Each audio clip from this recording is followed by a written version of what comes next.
Okay, back to Tom. We've got our most improved camper, Olivier. Well, this will be the last pictures of Olivier. Is it really? The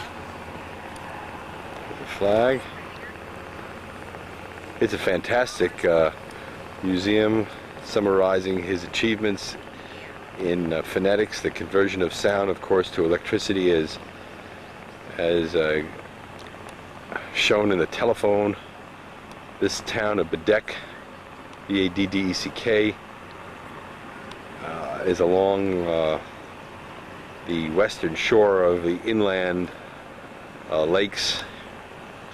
It reminded him of Scotland, where he was born, and he used to come up here in summers.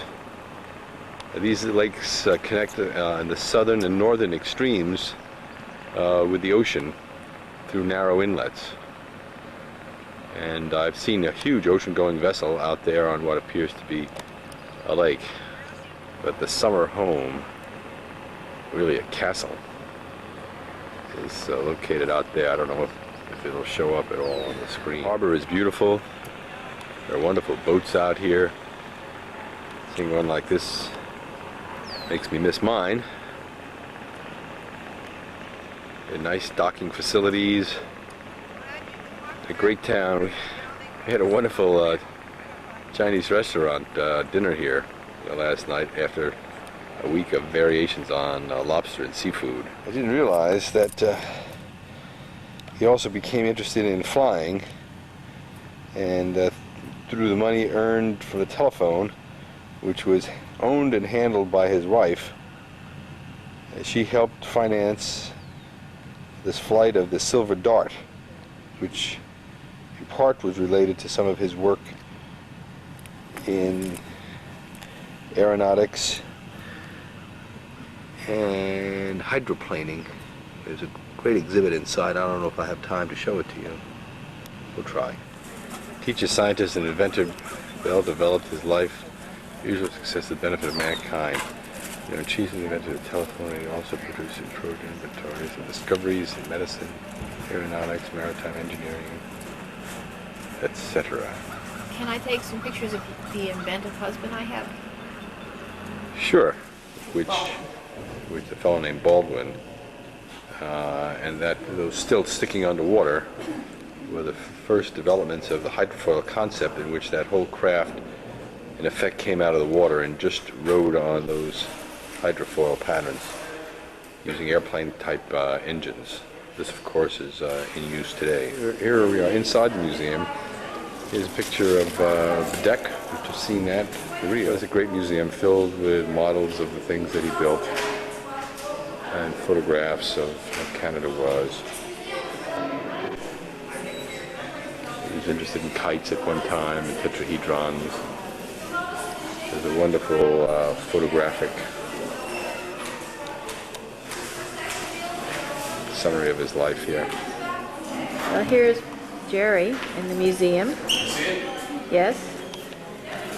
I like seeing it with his family because it seems like Bell was a very complete man, and my inventive husband is a very wonderful family man. Over here you can see him at the end of his life. This is a very pretty picture of him. His wife was a student, and he invented the telephone. At the age of 29, he got married at 30. Made the companies that her name was Mabel, I think Mom Bell, Mabel Bell. And he seems to have had an extremely successful life. He made great contributions in science, having a great love for family. He seems to have been a happy man. I forget what is said on his tombstone, but he wrote it himself, and it summarized the life of a man who was very, very content. I'd like to have such a life. Okay. Well, I'm going to try to photograph Where you are. Nova Scotia. Show you where we have been. Down there where that big rock is. That's Halifax. We came up by the ferry from Yarmouth. Scotia Princess. And then we came up here to the Cape Breton region. That's where that yellow mark is on the map. Right now we are exactly where that rock is in the middle of this interior lake. We're about to catch the ferry, which I'll show you. And then we're going to head back tonight. And now I'll show you the ferry. There's the lake.